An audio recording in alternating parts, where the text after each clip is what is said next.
Welcome back, guys, to another full day of clean eating.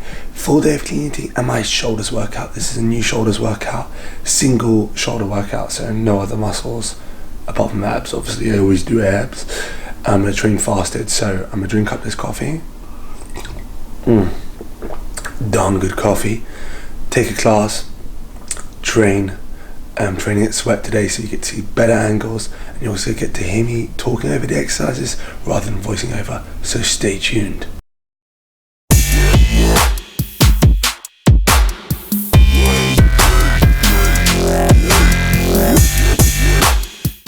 So I'm at Sw3at Studio, just finished taking a class, and now it's time to work out. But right before the workout, some creatine, that's 3 grams of creatine, and 3 tablets of the Super Nitro by Monkey Nutrition, which is pretty much just different types of arginine. If you don't know what arginine is, it stimulates blood flow and it gives you that pump feeling. 2 of these things do not break a fast, so they're both fast-friendly pre-workouts, obviously along with coffee. I've had my coffee for the day, so this is why we have shakers, because otherwise it just goes to the bottom. But I'm just gonna give it a whirl. If you don't know what creatine does, basically, in a nutshell, it gives you muscular energy, it fills your muscles with water, and it enables you to lift more by having more volume on your muscles, basically, and more energy for ATP as well. So, time to drink this up with 3 tablets. I'm gonna get working out. See you shortly. So first things first for the warm-up. This is shoulder day, so I'm gonna start with skipping. I like skipping to warm up shoulders because it works your shoulders a bit, but obviously not too much. I'm gonna do around 2 minutes of skipping, then I'm gonna go straight into my routine. But before that, I'm gonna do some shoulder mobility work and everything else.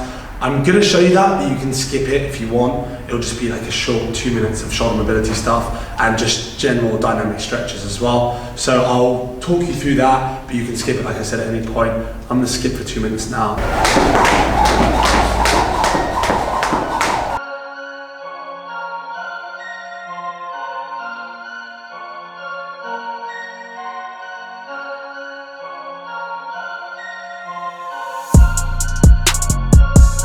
So the warm-up's done, the blood is flowing, now it's time to warm up the joints, warm up the muscles. So start with arm circles. I do just a few forward, a few back, a few forward again, and a few back. Then I start opening up my chest muscles by just one arm over, one arm under. I just do 5 of these in total, 5 on each side, so 5 up and 5 under. So here you can see, just open up the chest a bit more each time, squeezing those shoulder blades at the back. And then I put my hands behind my neck. These are really, really good for your upper back and for your chest area and for your shoulders as well. So you tuck in and open up. Tuck in and open up. What this does is it allows your chest obviously to open up and your shoulders at the same time, but be sure to squeeze those shoulder blades back. See what I'm doing there. I'm tucking in and squeezing. I just do these probably about between 5 and 10 reps, just to make sure it's nice and warm. Then traditional, circling the arms. This again warms up the shoulders even further, and also gets the rest of the body moving. The warm-up's not enough, you need to do some dynamic stretching. Never hold your stretching before workout. Holding a stretch is like me going like this, for instance, or like this. Unless it's muscle groups you're not working, but then there's no real point of it. Do it towards the end of the day. If you do stretches where you hold static stretches before, you're going to cause mini micro tears in the muscle. Your muscles will feel weaker and you'll increase your chance of injury. So none of that. My next one, this is my last one as well, upper spine. So what I do is I put both hands down and I'll rotate. Rotate with the closest hand. I'm in a lunge position. Rotate with the closest hand up. Try and get a bit wide each time. Opens up the upper spine. You might hear a few cracks here, but that's very, very normal. Just your joints moving better, your muscles moving better, and more freely as well. So just keep going with that. Then I'll switch sides and do 10 down the side as well. So next 2 exercises are slightly funny. You'll need a band for this. I'll drop a link in the description to this specific band, and you can decide if you want to purchase it. Any band will work, anything that stretches out. But what I do is start up and pull down. Warm up, then rotate the cuff. 2, 3, I'll just do 10 of these. Then the second one, after I've performed 2 sets of 10 of those, what I'll do is I'll just dislocate the shoulder, so I'll show you from all angles. So what it looks like from there, it's like that. They're called shoulder dislocations. Correct me if I'm wrong, I could be wrong, but I'm still learning a lot when it comes to mobility and everything else and stretching. But getting better for sure. Ever since that injury, I've placed a lot more focus on it. So just 10 of these again and 2 sets. So now it's time to actually warm up the shoulder with the exercise you're about to do. So I always do 1 warm-up set at the start. Well, actually 2 warm-up sets usually. And then I'll go straight to the muscle group, and I won't warm the muscle group up before every single exercise, unless I'm doing something like squats and deadlifts. Then I will. But for the warm-up, I'm just gonna take the bar, put it up, come underneath it, and I'm just gonna perform 10 reps.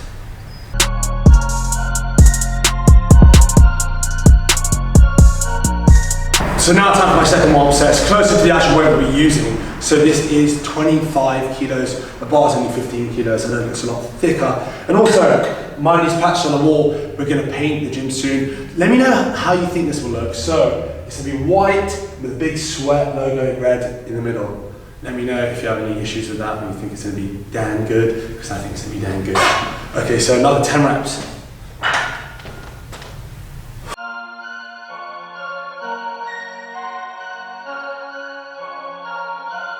So now for my working set, I actually have to adjust these points because they're too low, put them nice and high so they're in line. Make sure, obviously, you adjust them according to your height. If you're not doing the power rack, which I recommend you doing them, then just be careful when you're picking it up, because most injuries happen when you're trying to get the weight off the bar. Obviously, while doing the weight, you need to make sure you're in perfect form. But I'm gonna hit this. This is 45 kilos now. I'm gonna aim for 6 to 8 reps. Shoulders, getting back a bit of strength, but it's still not quite there. You'll see what I mean when I do this set. But 6 to 8 reps is a target. If I can get 8 reps, I'll up the weight. That's how you judge it. If you can hit the upper limit of your weight set, then on the first set, then you say to yourself, okay, let me increase it slightly and see what I can do the second set. And if for the second set you don't do as well, then you probably want to say to yourself, I'll go back. But it's not a problem. It's all about overload. Overloading those muscles, forcing them to grow. So 4 working sets now.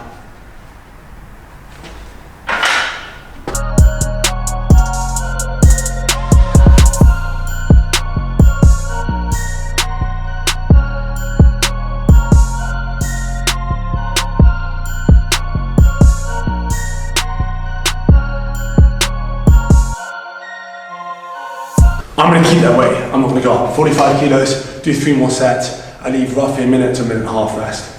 And by the way, the best app I've been using recently, Sw3at.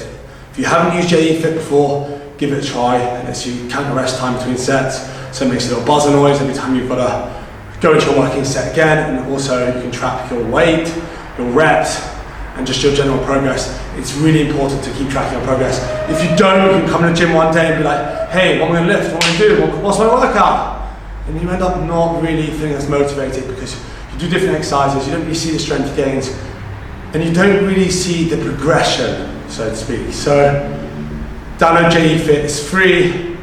I'm not affiliated, I'm not even that big yet, so no affiliations allowed. Anyway, I'm gonna get on my set, I'll check in with you at the next exercise. Time tracking in Sw3at, so it shows you barbell standing, shoulder press, military press even, 45 kilos for all the sets, and it shows you reps. And it also shows you a 1 rep max. I'm not sure how relevant that is, but there you go. Second exercise, no need to warm up. Seated dumbbell lateral raises. So the reason I'm doing it seated is just a variation. Last week I done it standing. It's just good to have variations. When you sit down, you're going to use less of your legs, and obviously there's a lot less chance of rocking. I feel like you get a bit more isolation. So I'm going to aim with these 10 kilos to do 8 reps, doing 4 sets, and the break on this is about, I'd say 70 to 90 seconds. So that's ideal for hypertrophy, building muscle, which is what I'm trying to do on this skinny frame.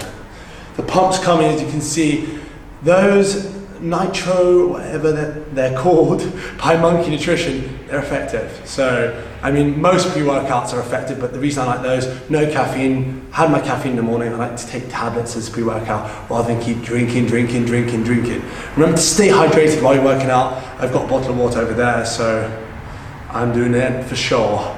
And drinking BCAAs while you work out, if you're getting enough protein during the day, is a complete waste of time. There's no evidence, so please don't be doing that. Okay, so I'm gonna get on with my set now. 4 sets, and I'm doing I'd say 8 to 10 reps for these.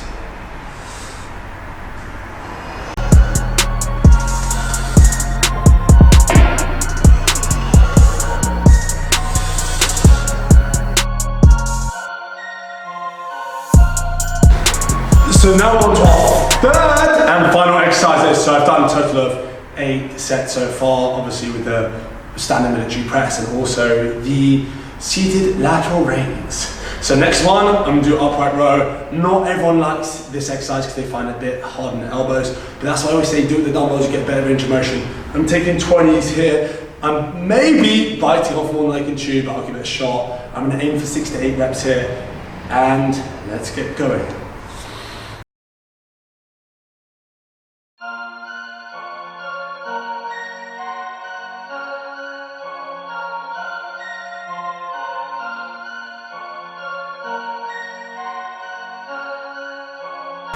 Okay, it was a bit difficult, but I managed it, so I'm gonna stick with this weight for the next few sets. I'm doing a total of 4 sets, then 4 sets, then it's abs time. I'm not gonna get abs in this tape, but I'll check in with you when I finish this exercise, and I'll talk you through post-workout nutrition as well. So don't go anywhere. So we now finished shoulders, or are we?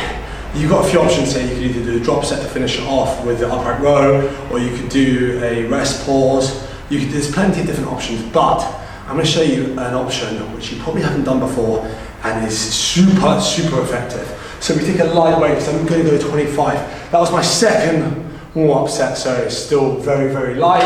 And if you consider I've done 45 as the main set, so yeah, it's a lot lighter. So what we're going to do now, we're going to do our shoulder press, our military press as normal, but with a change. So we come up fast and we come down slow. Come down to the count of about 10. Then push up, and we do this to failure.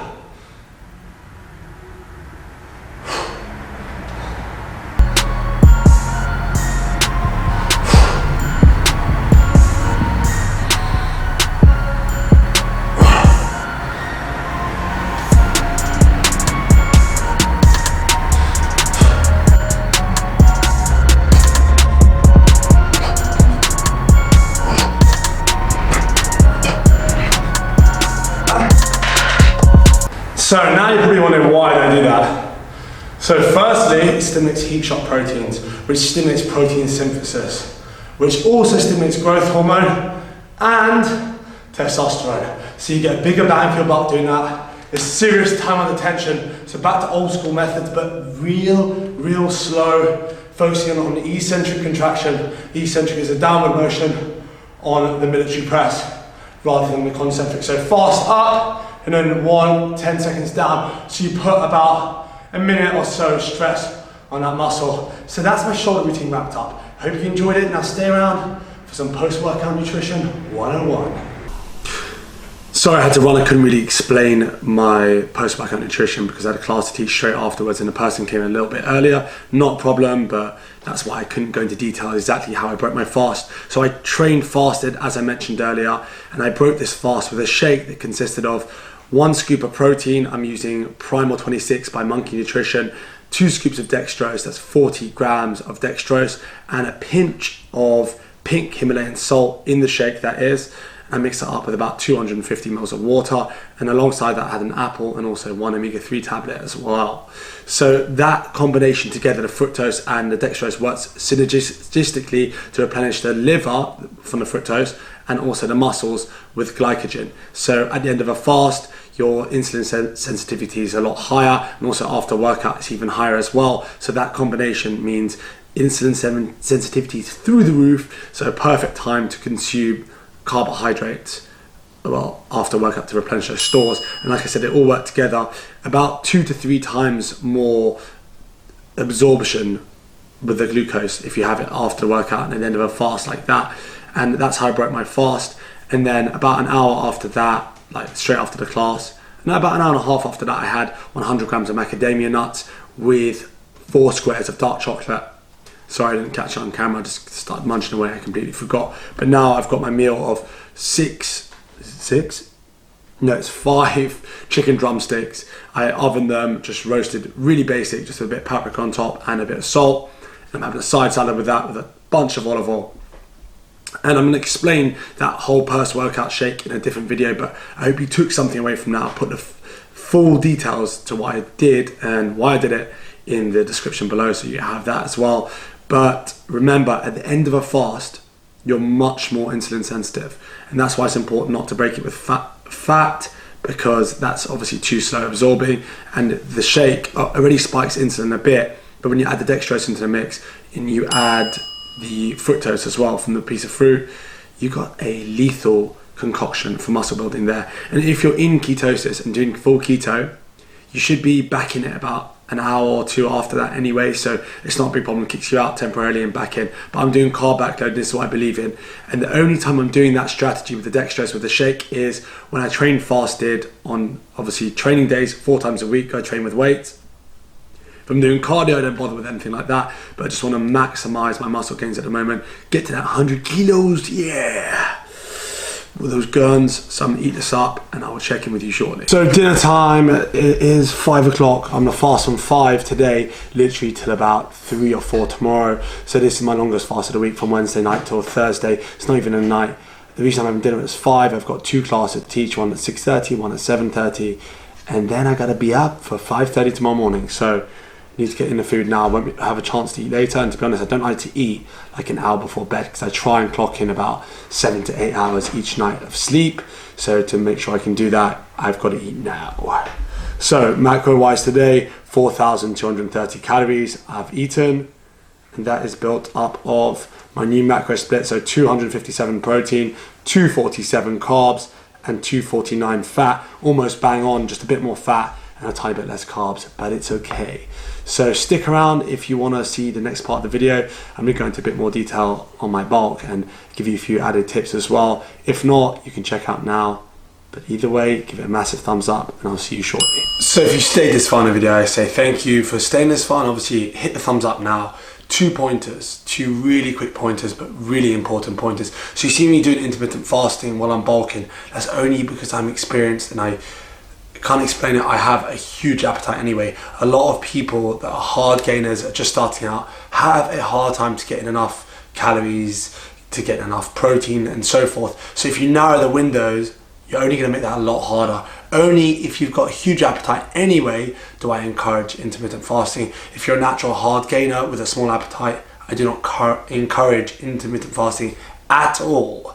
It can work well with bulking. All it is time restricted eating window, which means like sometimes I eat within 5-6 hours, sometimes within 8 hours, something like that, and I'll fast the rest of the time around it. And I don't do intermittent fasting every day. Do not do it every day. It's called intermittent for a reason. Do it every other day. If you do it every single day, it can increase cortisol levels, and it can also become a bit of a complication.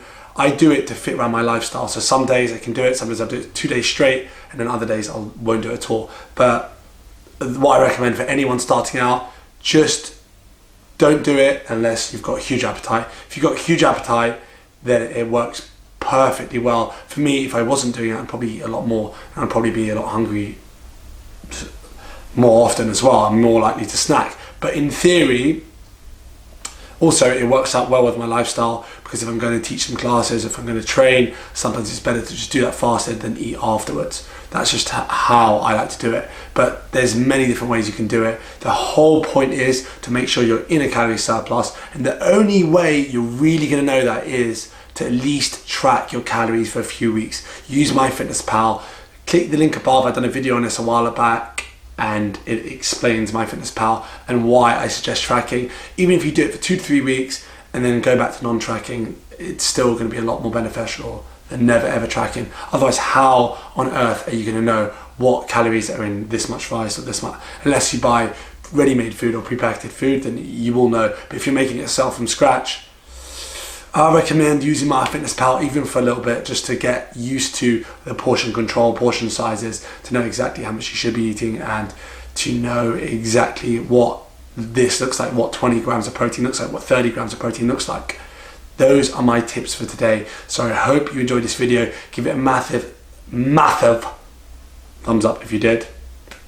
Also subscribe for future videos. I'm going to try and do at least somewhere between 1 to 3 a week, but at least one every single week. Let me know if there's any topics you want me to cover. I'm going to be covering some interesting topics in the coming weeks, reintroducing my cooking videos as well, new and improved, with some added good recipes. So do subscribe if you're into this sort of content.